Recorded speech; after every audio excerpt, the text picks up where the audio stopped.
அதிவிரைவில் மக்களால் தூக்கி எறியப்பட போகும் அதிகார மமதை கொண்ட கட்சி ஒன்றிருப்பதாக தவிக தலைவர் விஜய் காட்டமாக கூறியிருக்கிறார்.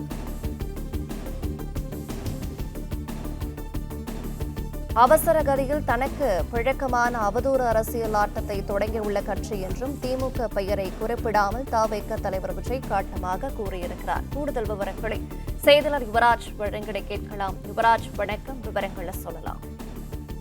வணக்கம். திமுக சார்பில் அருகு திருவிழா என்கின்ற நிகழ்ச்சியானது தமிழகத்தோடு நடைபெற்று வருகின்றது.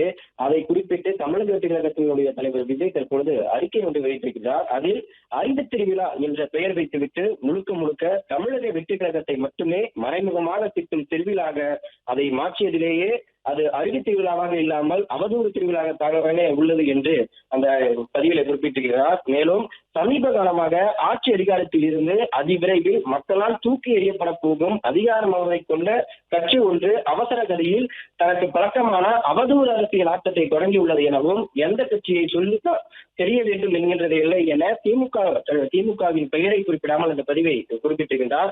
அவதூறு ஒன்றையே அடிப்படை அரசியல் கோட்பாடாக கொண்ட கட்சி வேறு எந்த கட்சியாக இருக்கும் என்று சொல்லித்தான் புரிய வேண்டியதில்லை என்று அதில் குறிப்பிட்டிருக்கின்றார்.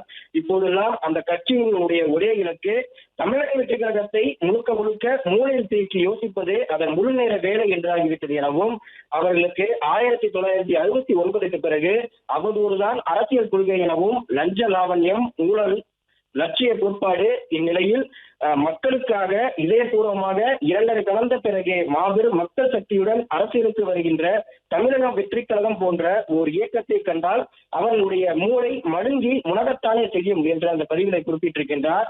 அவர்களை விமர்சிப்பதற்காக எண்ணித்தான் அர்த்தமற்ற குற்றச்சாட்டுகளை அள்ளி வீசி கொக்கரிக்கின்றனர் எனவும் உண்மையில் தமிழக வெற்றி கழகம் அவர்கள் மீது இன்னும் முழுமையான விமர்சனத்தை தொடங்கவே இல்லை எனவும் லேசான விமர்சனங்களை தொடங்குவதற்கே அதற்குள்ளேயே நசுந்தான நாகரிகத்துடன் வைத்ததாகவும் அதே போன்று அவர்கள் மீது வைக்கின்ற மிக லேசான விமர்சனங்களுக்கு மிக பலமான வரவேற்பை அளிக்க திமுகவினர் தொடங்கிவிட்டனர் எனவும் அதை கண்டு அஞ்சி அணுகியதால்தான் தங்கள் 80,000 மற்றும் 50 குழுக்களை கொண்டு அதிரி புதிரியாக ஆலோசித்து தமிழக வெற்றி கழகத்தின் மீதும் மக்கள் ஏற்றுக்கொள்ளும் எந்த ஒரு விமர்சனத்தையும் வைக்கவே இயலவில்லை எனவும் அத்தகைய இயலாமையில் அந்த கட்சியின் தலைவர் கை கொண்டதுதான் எந்த கும்பலாலும் எங்களை வீழ்த்த முடியாது, எங்கள் ஆட்சியை வீழ்த்த முடியாது என்கின்ற அதிகார மயக்க முழக்கம் என்று விஜய் அந்த பதிவில் குறிப்பிட்டிருக்கின்றார். தொடர்ந்து குறிப்பிட்டுள்ள அவர்